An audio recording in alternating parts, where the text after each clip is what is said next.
세상에는 많은 기업이 있지만 그 기업을 움직이는 건 사람입니다.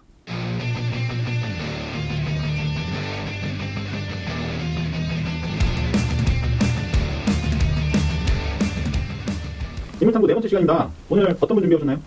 예, 제가 오늘 들려드릴 소식은 함영주 하나금융그룹 차기 회장 내정자에 대한 소식입니다.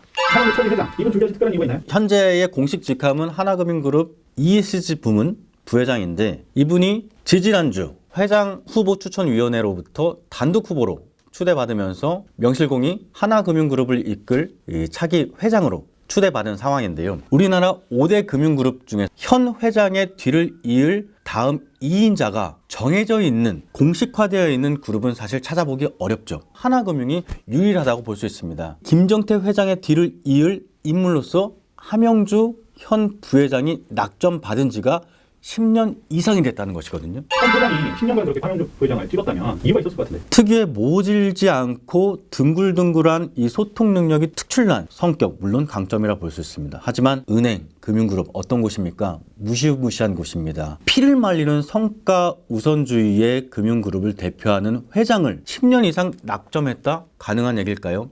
하나금융에서는 가능한 얘기였던 것이 바로 2015년 당시 하나은행은 우리나라 5대 금융그룹의 순위에 머물렀던 하나은행을 단숨에 3위권으로 껑충 올리게 했었던 사건이 바로 외환은행과의 대규모 합병이었거든요. 하나은행, 외환은행, 거대한 은행들이 둘이 합쳐지다 보니까 물리적인, 화학적인 마찰 당연히 있었겠죠. 이 마찰 과정을 잡음 없이 스무스하게 넘겼던 장본인이 바로 함영주 부회장이었거든요. 이런 성과를 인정받은 결과 김정태 회장의 오른팔, 신복이라는 소리를 들었던 것이죠. 함영주 부회장 어떤 분이신가요? 입지 전적이 상당히 화려하십니다. 함영주 부회장 고졸 출신에 불과하거든요. 충남 부여 강경상구를 나오셨어요. 집안이 상당히 가난해, 상당히 찌든 삶을 사셨다고도 하셨는데 머리는 상당히 비상하셨다고 해요. 어렸을 때부터. 1980년 서울은행 당시 입행을 하셨고 2004년이죠. 하나은행이 서울은행을 인수합병할 당시에 하나은행으로 전격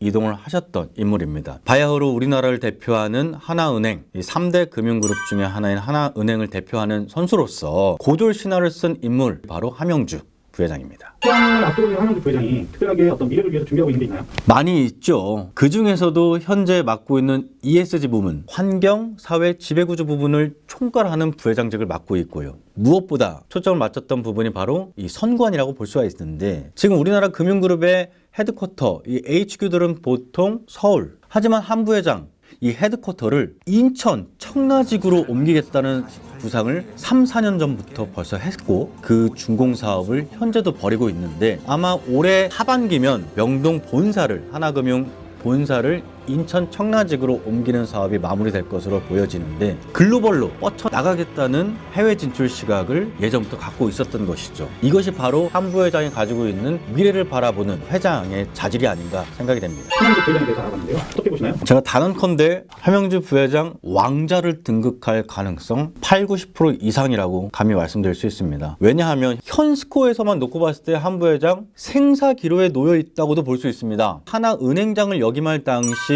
묶여 있었던 신입행원 채용 비리와 관련된 1심 선고가 오늘 잡혀 있거든요. 바로 서울 서부지법에서 발표가 있고요. 또 다음 주 14일에는 이 DLF 사태, 수조원의 투자 피해를 유발했던 이 해외 금리 연계 파생 결합 펀드, 일종의 사모펀드 사태라고 볼 수 있는데, 이것에 책임을 물어서 금융 당국으로부터 받았던 이 중징계에 불복해서 소송을 제기한 것이 바로 서울행정법원에서 1심 선고가 14일에 벌어지게 되는데, 함영주 차기 회장의 발목을 잡고 있는 아킬레스건이다라고 볼 수 있습니다. 하지만 중요한 것은요, 이 동종업계의 신한금융그룹의 조용병 회장 채용 비리건, 또 손태승 우리금융그룹 회장 DLF 건 모두가 현재 2심이 진행 중입니다. 그룹 차원에서 바로 즉각 항소에 나선 것을 비춰봤을 때 함영주 부회장의 회장 등급 이달 말 주총 선임 안건만 넘기면 되거든요. 그 이후에 항소에 나서든 아니면 또 정말 3심 대법원까지 갈 거냐, 이것은 그 추후의 문제이기 때문에 단순히 한 부회장이 회장에 등극할 것인가 말 것인가만 놓고 봤을 때는 등극할 것이다 라는 판단이 더 우세할 것이라고 생각됩니다.